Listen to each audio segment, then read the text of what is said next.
तो बच्चा लोग,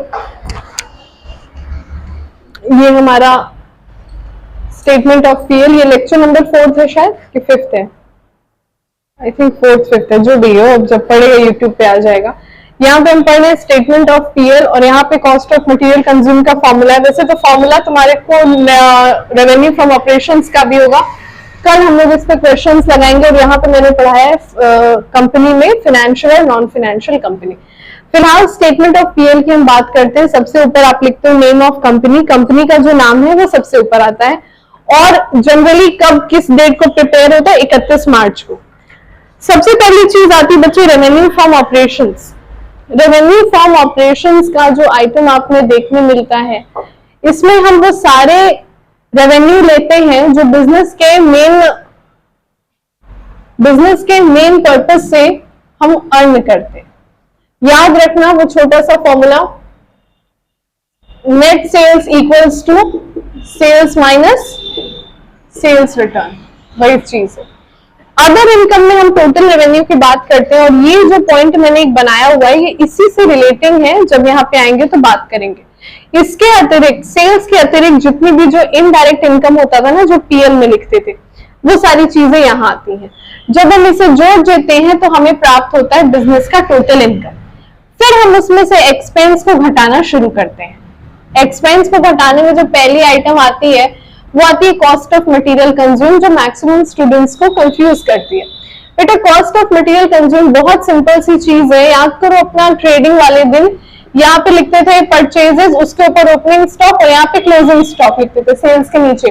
वही चीज है, ओपनिंग प्लस परचेजेस और माइनस क्लोजिंग स्टॉक। ये कॉस्ट ऑफ मटेरियल कंज्यूम का फॉर्मूला होता है जो तुम लोग को वर्किंग नोट्स में जरूर से दिखाना ही दिखाना है। उसके बाद जो purchases of stock in trade है, याद रखना स्टॉक इन ट्रेड की हम बात करें, ना कि रॉ मटेरियल की। Stock in trade raw material का एक प्रीसीडिंग रूप होता है, बट उसके लिए हम अलग से पॉइंट बनाते हैं उसको, और इस परचेजेस को लेके कंफ्यूज मत होना, आपको दोनों अलग अलग नाम से दिया रहेगा। फिर हमारा आता है एम्प्लॉय बेनिफिट एक्सपेंसेस। देखो एम्प्लॉय बेनिफिट एक्सपेंसेस जो नोट नंबर 6 आज आप लोगों को दिया है मैंने, उसमें एम्प्लॉय बेनिफिट एक्सपेंसेस में लिखा है एम्प्लॉय को मिलने वाली जितनी भी सेवाएं हैं, वेजेस हो सकते हैं, बोनस हो सकते हैं, लीव एनकैशमेंट हो सकता है, ग्रेचुटी हो सकता है, प्रोविडेंट फंड हो सकता है, जो भी कुछ है वो किस में आ जाता है, एम्प्लॉय बेनिफिट एक्सपेंसेस में। फाइनेंस कॉस्ट, बेटा फाइनेंस कॉस्ट मतलब अगर तुमने बैंक से लोन लिया है, अगर कहीं से मार्केट से पैसा उठाया है, डिबेंचर्स उठाए हैं, शेयर कैपिटल ही उठाई है, उसको करने में अगर तुम्हारा कोई खर्चा बैठा, उससे हम क्या कहते हैं, फाइनेंस कॉस्ट कहते हैं। डेप्रिसिएशन और अमोर्टाइजेशन एक्सपेंसेस, डेप्रिसिएशन और अमोर्टाइजेशन जहां पे एसेट राइट ऑफ किए जाते हैं, तो अगर तुमने कोई एसेट राइट ऑफ करके खत्म कर दिए या नॉर्मल डेप्रिसिएशन, और इनके अतिरिक्त अगर कोई एक्सपेंसेस हो गए, जैसे स्टेशनरी का हो गया, गुड्स का हो गया, पोस्टेज का हो गया, ट्रैवलिंग का हो गया, वो सारा कुछ यहाँ आ जाता है बस। तो यहाँ पे आप क्या करते हैं बच्चों, यहाँ टोटल में से आप इन एक्सपेंसेस को जब माइनस कर देते हैं तब आपके पास आता है प्रॉफिट बिफोर टैक्स।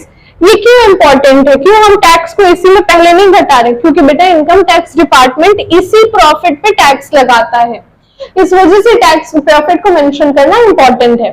फिर जो भी प्रॉफिट आया उस पे जो टैक्स हम लगा दिए, टैक्स देने के बाद हमारा जो बचा वो प्रॉफिट आफ्टर टैक्स है, और यही शेयर होल्डर्स के लिए अवेलेबल होता है। टाइप्स ऑफ कंपनी को मुझे डिस्कस करना था। बेटा कंपनी यहाँ पे 2 टाइप की होती है, फाइनेंशियल कंपनी और नॉन फाइनेंशियल कंपनी। बात को जरा समझना, फाइनेंशियल कंपनी में जितने भी तुम्हारे बैंक्स वगैरह है वो आ जाते हैं। एक बात समझो, जो अगर हम बैंक्स की बात कर रहे हैं, बैंक्स की बात करें तो उसमें समझना, एक बैंक के लिए लोन लेना, लोन देना, डिपॉजिट्स लेना, ओवरड्राफ्ट देना, ये नॉर्मल चीजें हैं। अगर एक म्यूचुअल फंड की कंपनी की बात करें तो वहां पे डिविडेंड को पाना, डिविडेंड को रिसीव करना, इंटरेस्ट को पाना, इंटरेस्ट को रिसीव करना, सब नॉर्मल चीज है। बट अगर हम एक ऐसी कंपनी की बात करें जिसका मेन बिजनेस मान लो टेक्सटाइल का है, मान लो फुटवेयर का है, मान लो प्लास्टिक वर्क्स का है, तो उनके लिए ये कोई मेन तो है नहीं, है ना। उनके लिए डिविडेंड रिसीव करना, डिविडेंड पाना, ये कोई मेन बिजनेस नहीं है। They are just doing it for earning other income। तो यही मैंने एक एग्जांपल दिया कि भाई अगर डिविडेंड रिसीव्ड की हम बात कर रहे हैं तो वो एक फाइनेंशियल कंपनी के लिए रेवेन्यू फ्रॉम ऑपरेशंस है।